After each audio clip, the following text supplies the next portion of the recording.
ನಮಸ್ಕಾರ ಸ್ನೇಹಿತರೆ, ನಿಮಗೆಲ್ಲ ಪಲ್ಲವಿ ಪಯಣ ಚಾನಲ್ಗೆ ಸ್ವಾಗತ. ಫ್ರೆಂಡ್ಸ್, ಈ ದಿನ ಈ ವಿಡಿಯೋ ಸ್ಪೆಷಲ್ ಅಂತಾನೆ ಹೇಳಬಹುದು. ಈಗಾಗಲೇ ನಿಮಗೆ ಈ ವಿಡಿಯೋ ಯಾವುದರ ಬಗ್ಗೆ ಅಂತ ಗೊತ್ತಾಗಿರುತ್ತೆ.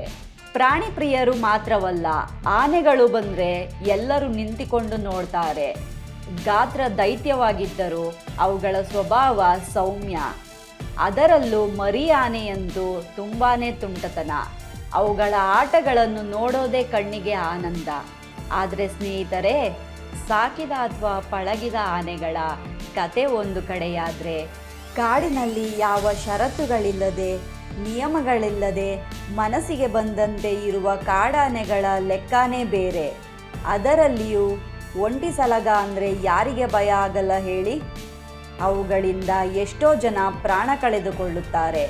ರೈತರು ತಮ್ಮ ಬೆಳೆಗಳನ್ನು ಕಳೆದುಕೊಳ್ಳುತ್ತಾರೆ.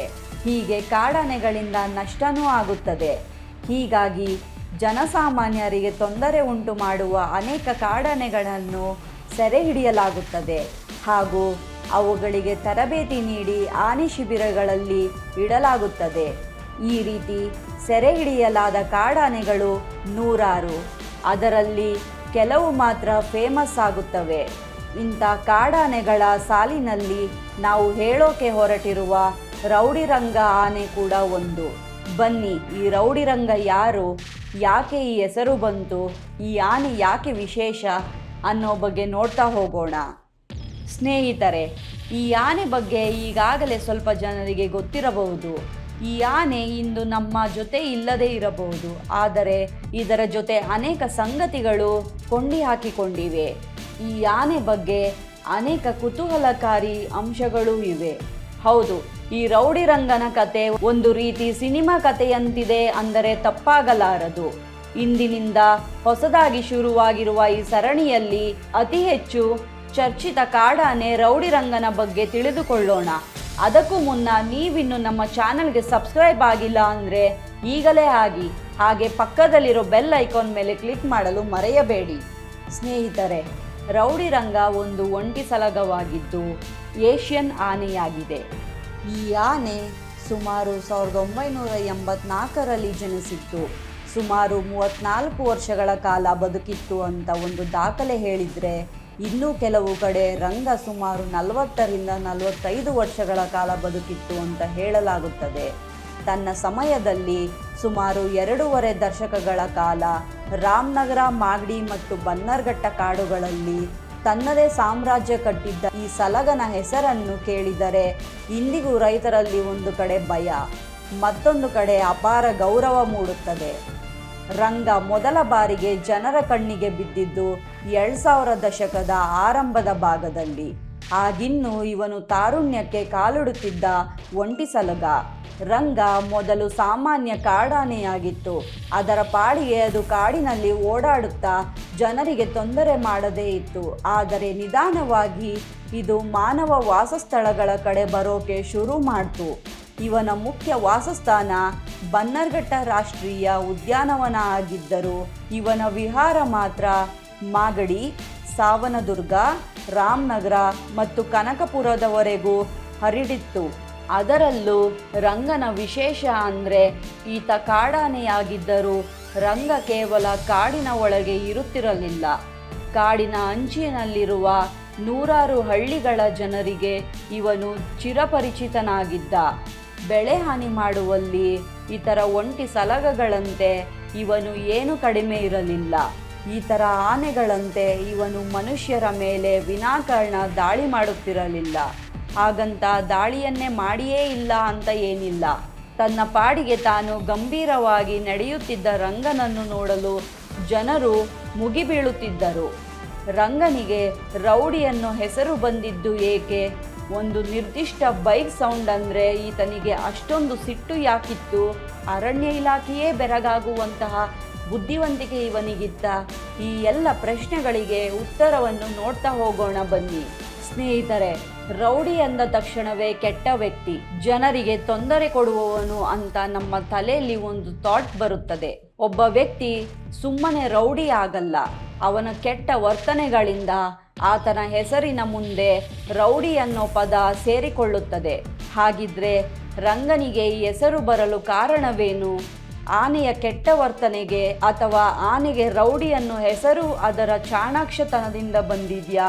ಸ್ನೇಹಿತರೆ, ರೌಡಿ ಅನ್ನೋ ಹೆಸರು ಅರಣ್ಯ ಇಲಾಖೆಯವರು ಇಟ್ಟ ಹೆಸರು. ಅರಣ್ಯ ಇಲಾಖೆ ಇವನಿಗೆ ಈ ಹೆಸರು ನೀಡಲು ಪ್ರಮುಖ ಕಾರಣ ಇವನ ಹಠಮಾರಿ ಸ್ವಭಾವ.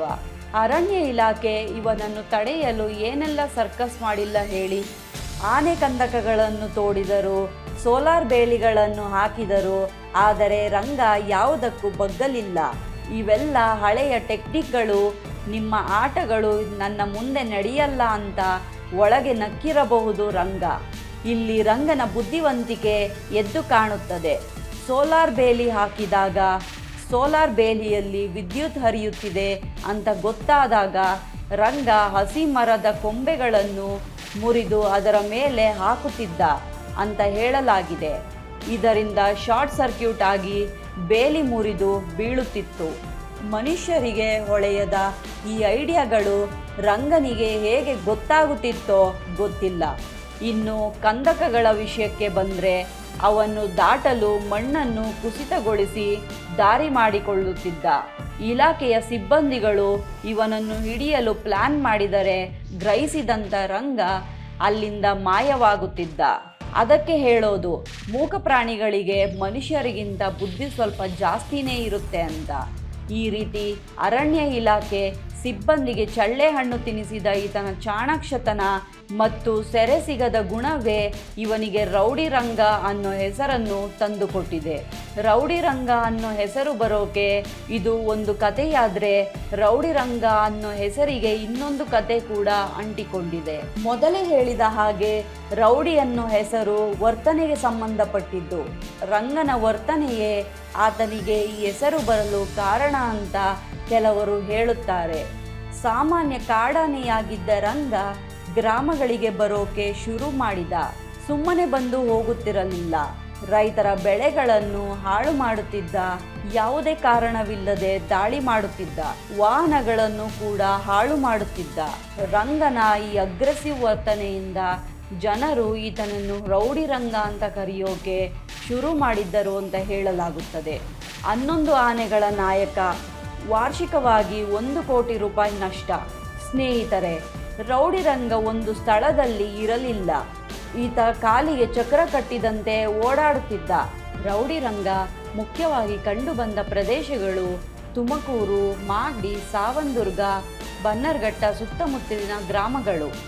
ಈ ಆನೆ ಪ್ರತಿದಿನ ಹೊಸ ಗ್ರಾಮಗಳಿಗೆ ಹೋಗುತ್ತಿತ್ತು ಎನ್ನಲಾಗಿದೆ. ಗ್ರಾಮಗಳಿಗೆ ವಿಸಿಟ್ ನೀಡಿ ಅಲ್ಲಿ ಕೀಟಲೆಗಳನ್ನು ಮಾಡುತ್ತಿತ್ತು. ರಾತ್ರಿ ಹೊತ್ತಿನಲ್ಲಿ ಗ್ರಾಮಗಳಿಗೆ ನುಗ್ಗಿ ಅಕ್ಕಿ, ಜೋಳ, ಬೆಳೆಗಳನ್ನು ಹಾಳು ಮಾಡುತ್ತಿತ್ತು. ತಡೆ ಹಿಡಿಯಲು ಬಂದರೆ ಕೆಲವೊಮ್ಮೆ ಜನರ ಮೇಲೆ ದಾಳಿ ಕೂಡ ಮಾಡುತ್ತಿತ್ತು. ಈ ಕಾರಣಕ್ಕೆ ಜನರು ಈ ಆನೆಯನ್ನು ನೋಡಿದರೆ ಜೀವದ ಭಯದಿಂದ ಓಡಿಬಿಡುತ್ತಿದ್ರು ಎನ್ನಲಾಗಿದೆ. ಸ್ನೇಹಿತರೆ, ಸಾಮಾನ್ಯವಾಗಿ ಒಂಟಿ ಸಲಗಗಳು ಗುಂಪಿನಲ್ಲಿ ಇರಲ್ಲ. ಹೀಗಾಗಿಯೇ ಅವನನ್ನು ಒಂಟಿ ಸಲಗ ಅಂತ ಕರೆಯುತ್ತಾರೆ. ಆದರೆ ರಂಗ ಒಂಟಿ ಸಲಗವಾಗಿದ್ದರೂ ಸುಮಾರು 11 ಆನೆಗಳ ತಂಡದ ನಾಯಕನಾಗಿದ್ದ. ಬೆಂಗಳೂರು, ಬನ್ನರ್ಘಟ್ಟ, ರಾಗಿಹಳ್ಳಿ, ಕಗ್ಲಿಪುರ ಮತ್ತು ಮಾಗಡಿ ಸುತ್ತಮುತ್ತಲಿನ ಹಳ್ಳಿಗಳಲ್ಲಿ ಈ ಆನೆ ಮತ್ತು ಇದರ ಗುಂಪು ಅಟ್ಟಹಾಸ ಮೆರೆಯುತ್ತಿದ್ದವು. ರೌಡಿ ರಂಗ ಎಷ್ಟರ ಮಟ್ಟಿಗೆ ಹಾನಿ ಮಾಡುತ್ತಿದ್ದ ಅಂದರೆ, ರಂಗ ಹಾಗೂ ಆತನ ಗುಂಪು ವಾರ್ಷಿಕವಾಗಿ ಕೋಟಿ ರೂಪಾಯಿ ಮೌಲ್ಯದ ಬೆಳೆಗಳನ್ನು ನಾಶ ಮಾಡುತ್ತಿತ್ತು ಎನ್ನಲಾಗಿದೆ. 2006ರಲ್ಲಿ ಬನ್ನರ್ಘಟ್ಟದಲ್ಲಿ ರೈತನೊಬ್ಬನನ್ನು ಕೊಂದು ಭೀತಿ ಸೃಷ್ಟಿಸಿತು. ಕೆಲ ಆರ್ಟಿಕಲ್ಗಳ ಪ್ರಕಾರ ರಂಗನ ದಾಳಿಗೆ ಸುಮಾರು 25 ಜನ ಬಲಿಯಾಗಿದ್ದಾರೆ ಅಂತ ಹೇಳಲಾಗುತ್ತದೆ. ಮನುಷ್ಯರನ್ನು ಕಂಡರೆ ಕೆರಳಿ ಕಣ್ಣಾಮುಚ್ಚಾಲೆ ಆಡುತ್ತಿತ್ತು. ಇದರ ಬಗ್ಗೆ ಮುಂದಿನ ವಿಡಿಯೋದಲ್ಲಿ ಡೀಟೇಲ್ ಆಗಿ ನೋಡ್ತಾ ಹೋಗೋಣ. ಸ್ನೇಹಿತರೆ, ರೌಡಿ ರಂಗನ ಕಥೆಯನ್ನು ಒಂದು 10 ನಿಮಿಷದ ವಿಡಿಯೋದಲ್ಲಿ ಹೇಳೋಕೆ ಸಾಧ್ಯವಿಲ್ಲ. ಅವನ ಕತೆ, ಅವನ ರೀತಿಯೇ ದೈತ್ಯವಾಗಿದೆ. ಅವನ ಬಗ್ಗೆ ಇನ್ನೂ ಅನೇಕ ವಿಷಯಗಳು ಅಂಟಿಕೊಂಡಿವೆ. ಅರಣ್ಯ ಇಲಾಖೆಗೆ ಚಳ್ಳೆ ಹಣ್ಣು ತಿನ್ನಿಸಿ ಮರೆಯಾಗುತ್ತಿದ್ದ ರಂಗ ಇಲಾಖೆಯ ಕೈ ಸಿಕ್ಕಿದ್ದು ಹೇಗೆ, ಅದನ್ನು ಸೆರೆ ಹಿಡಿದಿದ್ದು ಹೇಗೆ, ಅದಕ್ಕೆ ಅರಣ್ಯ ಇಲಾಖೆ ಎಷ್ಟು ಕಷ್ಟಪಟ್ಟಿದೆ, ಇದರ ಜೊತೆಗೆ ಇನ್ನೂ ಅನೇಕ ವಿಷಯಗಳನ್ನು ಮುಂದಿನ ವಿಡಿಯೋದಲ್ಲಿ ನೋಡ್ತಾ ಹೋಗೋಣ. ಮುಂದಿನ ವಿಡಿಯೋದಲ್ಲಿ ರೌಡಿ ರಂಗನ ಬಗ್ಗೆ ಮತ್ತಷ್ಟು ಇಂಟ್ರೆಸ್ಟಿಂಗ್ ವಿಷಯಗಳನ್ನು ಹೊತ್ತು ತರ್ತೀನಿ. ಅಲ್ಲಿಯವರೆಗೆ ಧನ್ಯವಾದಗಳು. ಈ ಸರಣಿ ನಿಮಗೆ ಕೈ ತಪ್ಪಿ ಹೋಗಬಾರದು ಅಂದರೆ ಈಗಲೇ ಸಬ್ಸ್ಕ್ರೈಬ್ ಆಗಿ ಪಕ್ಕದಲ್ಲಿರೋ ಬೆಲ್ ಐಕಾನ್ ಮೇಲೆ ಕ್ಲಿಕ್ ಮಾಡಿ. ಧನ್ಯವಾದಗಳು.